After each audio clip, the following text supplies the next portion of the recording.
For any arbitrary motion, arbitrary मतलब होता है कैसा भी मोशन, कोई चीज़ें डिफाइन नहीं है, कैसा भी मोशन डिफाइन नहीं है, कुछ कैसा मोशन है, कैसा ही मोशन इन स्पेस, इनमें से कौन से फॉर्मूले सही बैठते हैं? एवरेज वेलोसिटी का formula half velocity at some time t1 plus at some time t2, मतलब कोई भी दो वेलोसिटी चुन के डिवाइड बाय 2 कर दिया तो एवरेज आ जाएगा। जी ये गलत है, क्योंकि मोशन रैंडम है, कोई भी दो वेलोसिटी चुन के आप एवरेज वेलोसिटी नहीं निकाल सकते, क्योंकि रैंडम मोशन है, बॉडी कोई भी वेलोसिटी अटेन कर सकती है, इसलिए सिर्फ कोई दो वेलोसिटी को डिवाइड बाय 2 कर लेने से हमें एवरेज नहीं मिलेगा, इसलिए ये फॉर्मूला गलत हो गया। अब आते हैं एवरेज वेलोसिटी का। आर का मतलब डिस्टेंस होता है, या डिस्प्लेसमेंट ले लीजिए कि दो टाइम थे t1 और t2, ठीक है।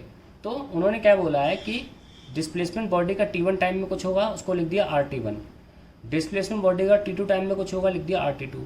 तो RT2 माइनस RT1 हो गया टोटल डिस्प्लेसमेंट, और टोटल टाइम क्या होगा, T2 minus T1, total time interval. तो यही तो फॉर्मूला होता है एवरेज वेलोसिटी का किसी भी केस में, तो ये बिल्कुल सही फॉर्मूला है, तो बी बिल्कुल सही है।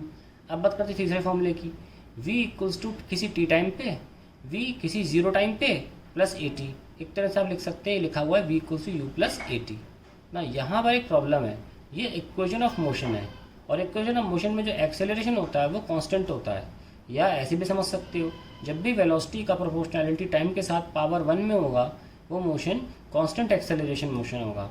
पर यहाँ कैसा भी मोशन है, आर्बिट्री, कांस्टेंट एक्सेलरेशन मोशन नहीं है, तो ये फॉर्मूला भी गलत है। अब बात आती है इसकी, फिर से देखिए RT is equals to R0, किसी 0 टाइम पर स्टार्टिंग में बॉडी किसी इनिशियल पोजीशन पे होगी, तो यहाँ से फॉर्मूला देख सकते हैं, 0 टाइम पर वेलोसिटी u होती है, यहाँ पे v0 करके दे रखा है, यहाँ 0 मल्टीप्लाई नहीं हो रहा है, दिखा रहा है कि इस टाइम पर वेलोसिटी v है, तो R क्या होगा ut plus half AT square. जब भी आपका डिस्प्लेसमेंट टाइम के साथ स्क्वायर रिलेशन में है, इसका मतलब ये जो एक्सेलरेशन है वो कांस्टेंट है, पर आर्बिट्री मोशन में एक्सेलरेशन कांस्टेंट हो ऐसी कोई गारंटी नहीं है, तो ये भी गलत हो गया।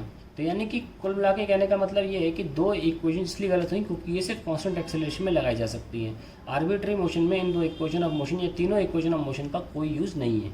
अब बात आती है आपकी लास्ट क्वेश्चन की, एवरेज एक्सेलरेशन। ये दो टाइम के बीच में वेलोसिटी का चेंज अपॉन टोटल टाइम, यानी कि total change in velocity, total change in velocity upon total time taken, total time. तो देखिए टोटल चेंज इन वेलोसिटी में टोटल टाइम, तो एवरेज एक्सेलरेशन सही है, तो ये सही है, तो सिर्फ बी और ई ऑप्शन ही करेक्ट है यहाँ पे।